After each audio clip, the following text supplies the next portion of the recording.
First thing we're going to talk about is addition algorithms. An algorithm is a step-by-step process. So it's a procedure that we follow in order to do different tasks. So we're going to look at three maybe non-traditional algorithms. And as we're going through them, what I'd like you to do is I'd like you to think about what are some advantages of each. The first one we're going to look at is called partial sums, and we're going to model it using this problem. In fact, we'll do this problem with each of the methods so you can see how it plays out with the different algorithms. So the idea of partial sums is that when we're adding, we think about the place value as well. So in this first column, we've got our ones. In our second column, we've got our tens. And in our third column, we've got our hundreds. So this is really 40 and 70. And this is really 300 and 200. And so when we're adding, we want to keep that in mind. And so what that means is what we're going to do is we're going to just look at the ones columns first, and we're just going to concentrate on the numbers there. So we're going to go 5 plus 8, and that answer is 13, and I'm just going to write that answer down there, 13. Now I'm going to look at my 10th columns, and I'm going to think, okay, this is, instead of 4 plus 7, let's think of it as 40 plus 70. So 40 plus 70 would be 110. So instead of doing the traditional algorithm where we carry values, what I'm going to do is I'm going to write that sum also underneath the 13, so 110. So I can see the sum of the ones and I can see the sum of the tens. And then I'm going to repeat that process with the 100s. So I've got 300 plus 200, that gives me 500. All right, so now when I add down, I'm going to see that in the ones columns, I've got a total of 3. In the tens columns, I've got a total of 2, or 20, and then over here I have 6. So I have 623. And in addition, I can see, what my ones sum was, what the sum was for the tens, and what the sum was for the hundreds. Okay. All right, so that's partial sums. Let's try another one using partial sums. Let's go 216 plus 495.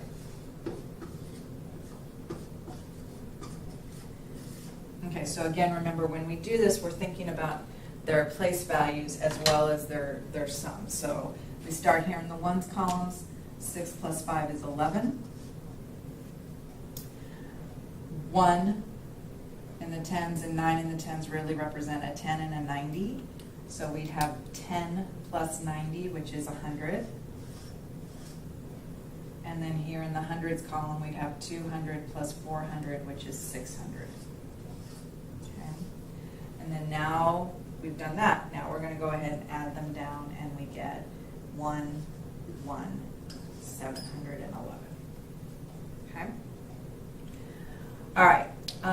Let's have you try 872 plus 143. Okay, so you guys try that one using the partial sums method.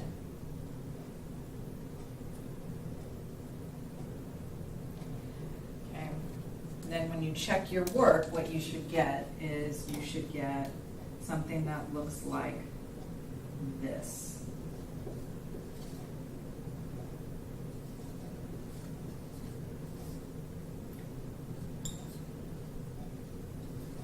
All right, so from the ones we had a 5, 70 plus 40 is 110, 800 plus 100 is 900, and we end up with 1,015.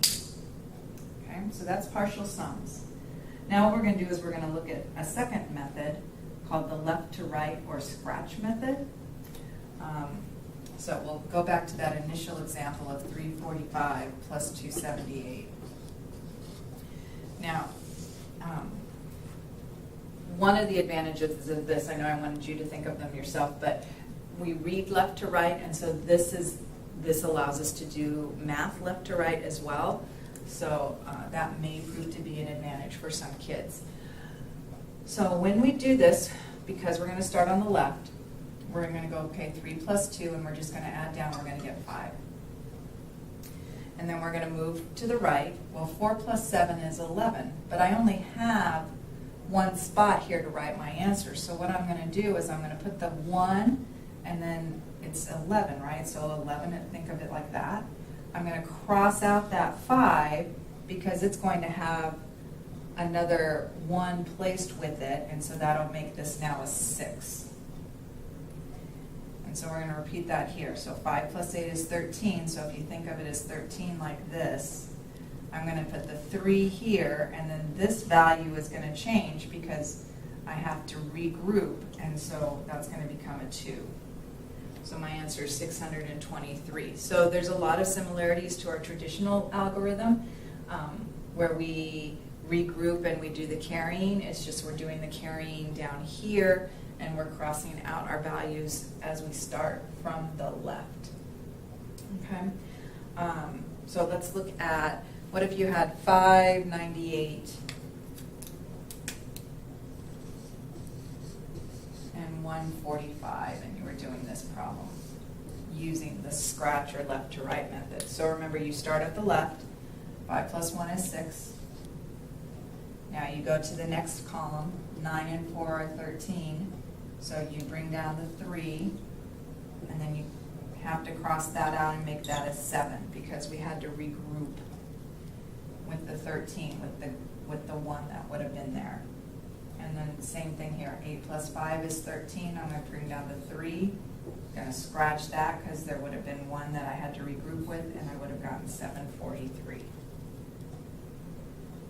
It's actually very quick once you get comfortable with that. So that's the scratch method. So why don't you try doing, let's do 612 and 290, I don't know, 9. Try that one using the scratch method.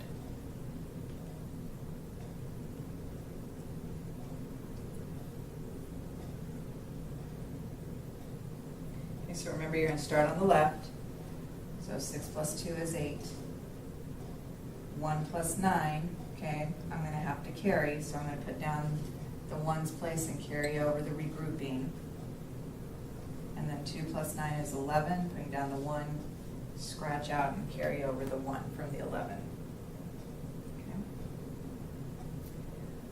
All right. The last method is lattice method. Now most of us are familiar with lattice multiplication. Lattice addition is also similar. So again, we'll go back to the 345 plus 278. So we're going to create a box underneath here, and we're going to have 3 columns for the place values. Okay? And then what we're going to do is we're going to divide each of those boxes or columns in half for the 10s and the 1s units. So 5 plus 8 would be 13. 1 goes in the 10s, 3 goes in the 1s part. So above is the 10s, below is the 1s. 4 and 7 is 11, so I have 1 10 and 1 1. And then 3 and 2 is 5, so I don't have any 10s, and I have 5 1s. Now what I'm going to do is I'm going to follow along the diagonals. So here's a 3. 1 plus 1 is 2. 1 plus 5 is 6. So you can see, just like with our other methods, we're getting the same solution. And really, all of these methods are just a matter of preference. We want students to perhaps understand why they work, but ultimately what we want is we want them to find a method that they are comfortable with.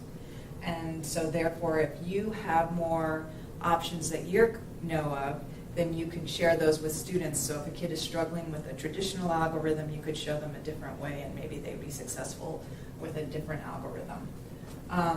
So let's say we've got 816 plus 247. Okay, so again, let's go ahead and do this one. Do it in red so we know it's a different problem. We're going to make the box underneath, and you're going to make the 3 columns. So here, let me make those line up with the columns better.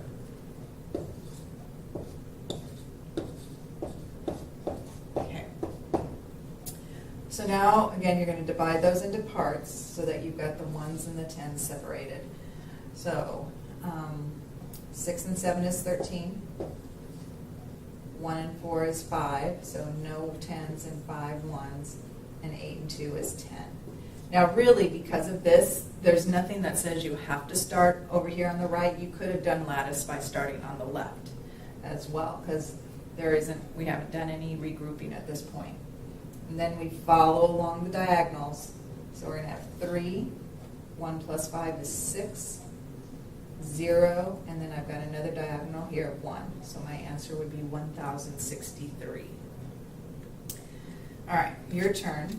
Why don't you try, let's go 742 plus 584.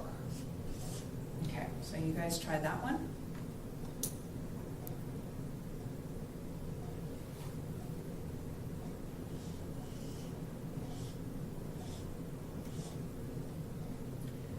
Okay, so again, we're going to make our columns and divide our boxes. Just for something different, I'm going to start on the left this time. 7 plus 5 is 12. 4 plus 8 is also 12. And 2 plus 4 would be 6. So now when I follow the diagonals, I'm going to get 6, 2, 3, 1. And so my answer would be 1326. All right, so what I expect is I expect you to be comfortable with each of these methods. Try some problems and see if you're able to get the correct answer using the different methods. And also, like I said at the beginning, think about some advantages of each of these and where you might want to use them or introduce them, or what kinds of errors you might say a student making that would lead you to showing them one of these instead. Okay, so we're going to pause here on algorithms, and then we're going to continue with talking about addition properties.